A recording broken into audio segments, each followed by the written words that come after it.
For today's video, ang topic natin ngayon is kung paano mag-recover gamit ang Sergey Strelich USB. So marami pa rin nagtatanong yan and nagpi-PM sa akin, boss baka pwede pagawa naman ng video tutorial kung paano mag-recover sa SD cards and sa USB and sa external drive. Actually, nagawa na natin yung sa external drive, di ba? So ganun din naman yung procedure, ganun din naman yung way na gagawin din natin gamit ang ating USB Sergey Strelich, no? So kung hindi man magawa dun sa unang recovery software na ginamit natin, is meron tayong another options doon. Kaya nga marami sila doon sa isang data recovery folders. Marami ka makikita programs doon. So, pakita ko muna sa inyo guys no, yung laman netong SD cards. Ito yung nag-message sa akin no, sa SD cards daw natin i-try. Okay? Then, let's go to our my computer. So, let's say USB yan or external drive man yan. No? Meron siyang files, Word, documents, pictures, music, video. Ayan no. Pakita ko na sa inyo yung sample ha. Ayan yung sample ng video. Yung music natin. Okay, yung pictures. Para mamaya pag na-recover natin is makita nyo nag-work siya. Or hindi na-damage yung files. Okay? So, sa Word naman, okay, please follow Tech Bimbo. Salamat po. And don't forget also to share, no? And then meron tayong apps dito. Yun lang. Ito yung laman ng files natin. Tandaan nyo yan. So, ito yung scenario. Kunwari na format natin accidentally, no? Right-click and then format natin, no? Okay? Okay. So again guys, sa pagdating sa data recovery is hindi ko masasabing 100%, okay? So format completed, okay. So tara, subukan na natin i-recover, no? Insert lang natin yung flash drive natin and restart muna natin yung PC. Okay, press F8 sa keyboard if you are using Asus motherboard. And then dito sa boot option, select lang natin yung USB natin. Press any key, select Windows 10 Sergey Strelich. Okay, then let's go here on the start. Programs, Windows PE, data recovery. So ito yung sinasabi ko sa inyo na marami tayong choices na mga programs na pang recovery, no? So merong RStudio, ESTAS, Runtime, and Active File Recovery. Ito yung last resort ko rin na ginagamit, no? So pwede natin subukan ulit yung ESTAS Recovery. Click natin yan. Ito kasi yung pinaka mas madali yung interface, kumbaga. Hindi ka malilito. Kasi pansinin niyo yung iba guys, no? Sa mga baguhan, lalo na sa mga baguhan. Halimbawa itong RStudio, o di ba? So compare niyo diyan.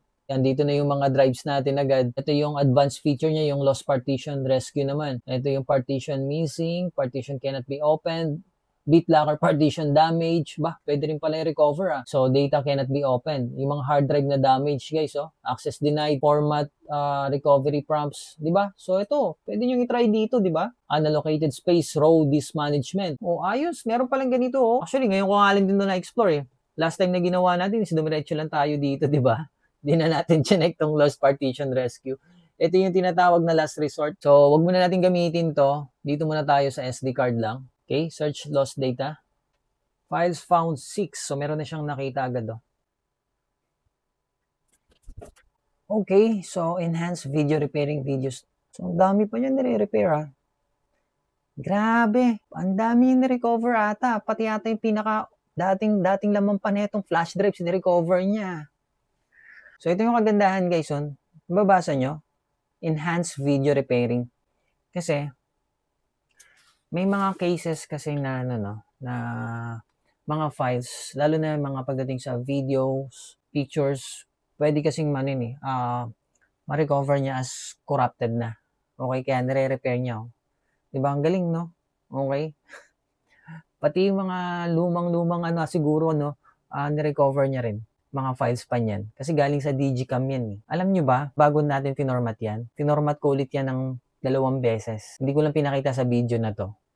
Promise. A few moments later. Okay, so files found 1051, video repaired 17. Go to recover and check natin dito sa picture. Putya, na-recover nga niya guys, Tapos yung mga old picture pa nandito. Tagal na nito, Open natin ulit yung disk management, Kaya yung my computer, tapos volume E, walang laman yan. Ang daming na-recover. Okay, close lang natin to. Tapos, pwede kayong mag-save dito sa taas. Save scan. Para just in case man na habang nag-save kayo ng files, lalo na malaki, di ba? Tapos bigla nag-brown out, mamatay yung PC nyo, wala kayong UPS backup, no? So at least yun, hindi na kayo mag-i-scan ulit ng napakatagal. So ito is nakasave na sa kanya. So gawin natin guys, no? Dahil sa nakita nyo naman yung proof na kahit na yung pinaka-old pa na is na-recover niya. So try natin na-recover, no? Destination natin, backup. So, dito sa backup, so ito yung folder ng recover niya. So, mamaya tingnan natin yan sa Windows. Close natin. Para makuha natin yung guys, no, ibang files pa. Gaya ng mga application installer. Kailangan natin na gamitin yung lost partition na tinatawag. No? Medyo matagal nga lang yung process ng pag-scan ng lost partition para ma-recover natin yung mga programs. Pero actually, hindi naman necessary para sa atin eh. Ang importante kasi dyan lagi yung documents, yung mga video, pictures. So, restart lang natin. So, ayan, no? Nakikita ba? Grabe, tagal na nito, ha? Tagal na nakastock na ito. Okay, so punta tayo sa my computer. Backup, and then recovered. Reconstructed. Audio. So, play natin yung audio natin kung yun nga yun, no? Kung buo. Siya nga! Diba? Yan nga. Ginawa ko yan. AI music yan eh. Documents. O, diba? Pictures. Canon. Actually, marami pang iba. Pwede ko palang i-recover yun, no? Kita nyo, guys, oh. Ito yung mga old natin, no? Kuha, oh. Anong year yun? Properties. So, date created, October 26, 2022. Diba? And then, check natin yung Xiaomi pictures. O, buong buo, oh. Kita nyo? So, ganun lang kadali, diba, mag-recover. Kasi ang dami pa kasing nagtatanong kung kaya ba. Subukan nyo, di ba? Wala namang mawawala. Libre lang naman yung files. Yung USB, kung wala kayong USB, andyan yung affiliate link ko para makatulong kayo. Kapalang ko na yung mukha ko. Bumili kayo dyan, di ba? So, yun, try nyo, di ba?